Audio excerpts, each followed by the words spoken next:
Ok, donc CodeIgniter, c'est juste un framework PHP très très simple d'utilisation.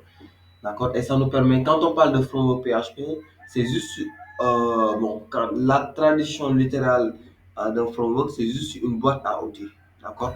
C'est-à-dire que tout ce que vous devez concevoir à la main en utilisant la programmation objet classique, le framework vient, il développe ça en fait. Par exemple, Kodi, il nous permet de développer des sites internet rapides, donc des applications web rapides. D'accord? C'est-à-dire que toutes les composantes ont été déjà développées par Kodi Uniter. Maintenant, le développeur qui va utiliser Kodi Uniter, il va juste ajouter en quelque sorte certaines couches. D'accord? Et utiliser les couches qui ont été déjà faites par Kodi Uniter pour pouvoir développer des applications web et ainsi de suite. D'accord? Euh, Cody, ça nous permet aussi de mieux comprendre la programmation orientée objet. Pourquoi? Parce qu'il se base sur le modèle MVC. D'ailleurs, je vais même revenir sur ce concept-là, sur ce, disons, ce design pattern-là. D'accord? Il se base sur ce modèle MVC-là. D'accord?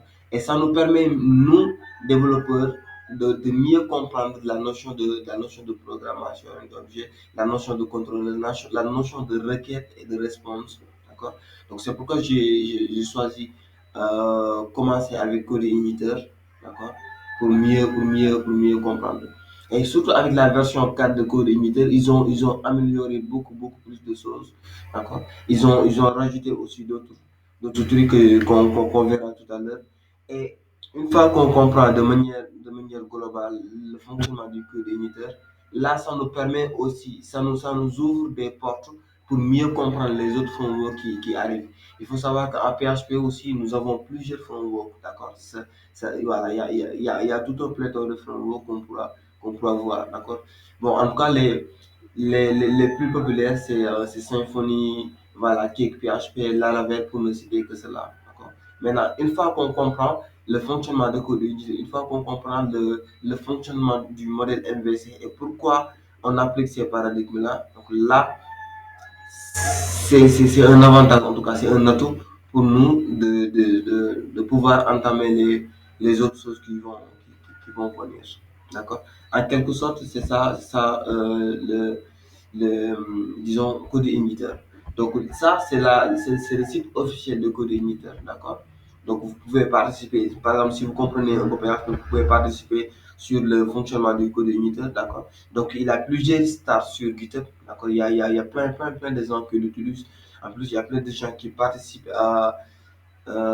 disons, à l'évolution de ce framework. Donc, ça veut dire qu'il y a une communauté derrière. Il y a des gens qui travaillent tout le temps dessus pour pouvoir pour maintenir en vie le framework.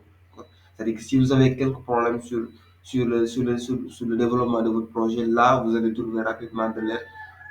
Voilà, parce qu'il y a une communauté derrière. Vous voyez un tout petit peu. Voilà. En plus, c'est très léger, c'est très léger. Voilà. En plus, ici, il nous dit que Code Inhibitor, il encourage, en fait, il se base sur le modèle inversé. Il nous propose ce modèle-là. D'accord? Mais quand même, il ne nous enferme pas sur ce modèle. C'est-à-dire que nous, on peut élargir un tout petit peu le modèle de base de Code Inhibitor. Donc, on verra ça lorsqu'on fera peut-être d'autres design patterns. D'accord? En plus, il a une documentation très simple. C'est-à-dire que si vous comprenez un tout petit peu anglais, vous allez vous en sortir rapidement.